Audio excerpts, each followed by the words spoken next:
All right, so up to now we have been creating click events that call a function that do something, and that's been fun. So we'll kind of revisit that, but we're going to add another element to it now, and that is I'm going to make my click event, my function, be smart enough to know who clicked on me. In other words, if I click on this word hello, I have a click event associated to it that says, okay, I know that this H1 tag is who clicked on me, and I have it printing out the inner HTML or alerting. And then I also have it alerting with the tag name. So that would be different than if I clicked on this pun intended. What is this? Is the inner HTML, and there's the H2. So that is in fact an H2. So we're going to, without having to hard code in, well, let's just jump in and I'll show you what I mean. All right. So I'm going to get rid of this screen. So here is the browser rendered view of this page right here. So currently, obviously, there's no click events attached, and that's what we're going to create. All right, so what we'll do is, this should look familiar. We're going to create a function. So I'm going to create a script tag in my head tag there, and I'm going to call my function. I'm going to give it the name function. I'm going to give it my function for lack of creativity today, function.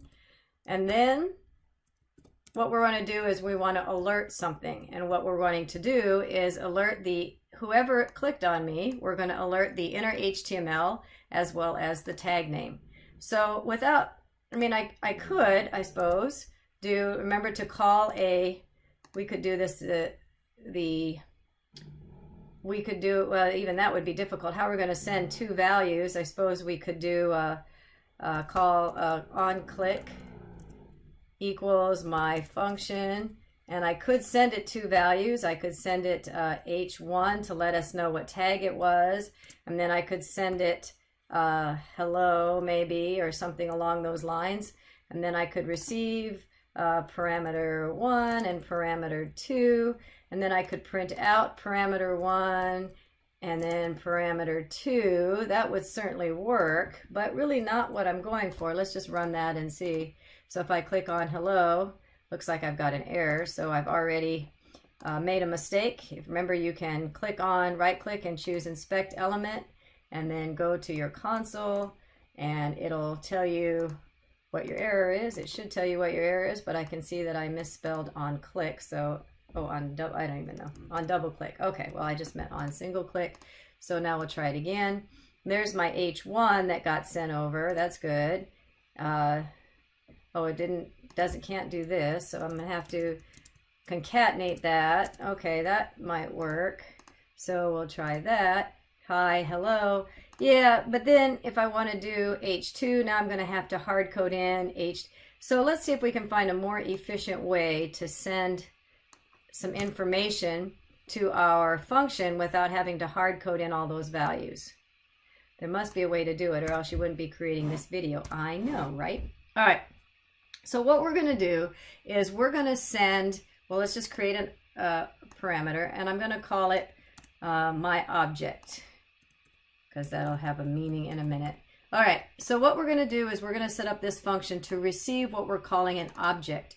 And an object is similar to what we've called an element. In other words, body is an element, or it's an object that contains some children. H1 is an object or an element that contains some attributes. So this object has a name, tag name. It has an on-click event.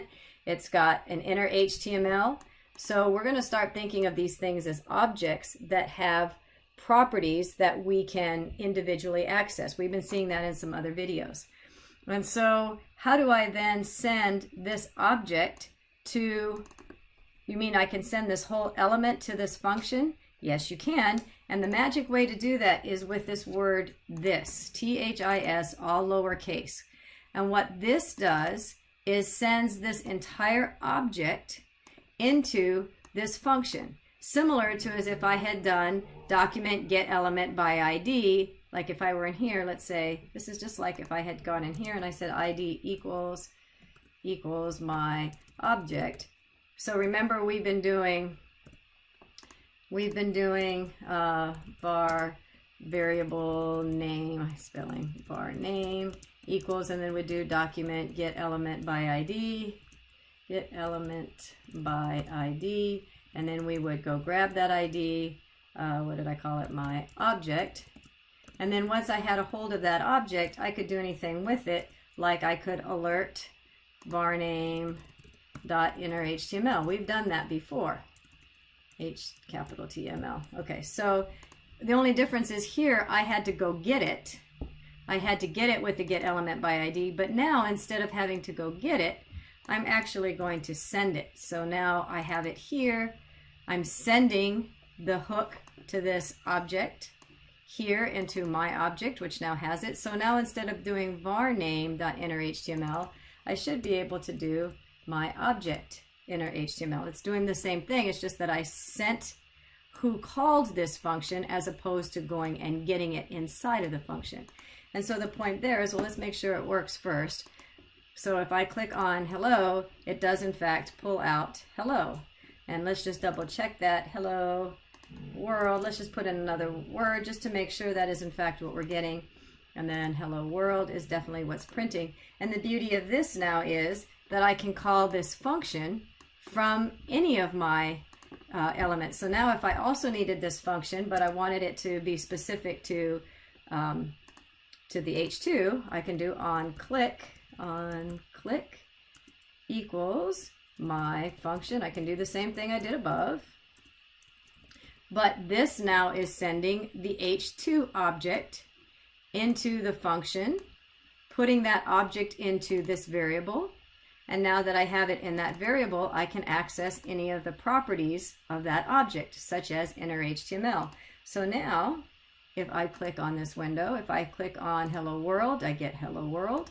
And if I click on what is this, I'm getting what is this. So this function knows who called it and therefore whose properties to access. So if we just take this one step further then, remember when we first got started, we sent two arguments into our function. So now that we have this, we have the entire object in our variable, I could also do something like alert my object. I have more properties, and one of which would be tag name, for example. And so now, just for demonstration, I can click on, there's my first alert, what is this? And there's my second alert, H2. And these are both individual properties specific to the object that called the function. I mean, incidentally, sometimes instead of doing an alert box, if you want to test some code, instead of doing alert, which is a great way to make sure that your function is receiving values, that's right now I know that I'm receiving the right values, I could also do console log, which is another way to debug things or check your code to make sure it's doing what you expect it to do. And what console log will do then is, go ahead and run this again. Remember, we have this inspect element, and I have console down here. So if I first open it, I had inspector, I clicked on console. Now when I run this, you'll see hello world, alert, and then for debugging purposes, console log will print out a value down to my console so I can also keep track of things that are going on down there. So if I chose not to do alerts for testing purposes, just to make sure my function was, or my variables were what I expected them to be, you can do either this alert or this console log just for debugging purposes, just kind of to test things along the way to make sure your functions are receiving what you expected them to, or that kind of a thing. Just out of curiosity, let's just verify. I'll show you this. Console.log. Let's console.log my object and see what it is that we're getting. So if I do this again, console log is getting, you can see the whole object being printed out. So you know that it's receiving this entire element. So that's kind of handy to see as well. So what we've done here successfully is being able to use an on-click event, or whatever event you wanted to use, that calls the same function, but now that function is going to receive the smarts to know who it was that called the function, or who activated that event that called the function, so that it can do, again, we don't want to, as good programmers, we don't want to replicate code or hard code anything in. So this is a way to keep ourselves writing function that is adaptable to many different elements.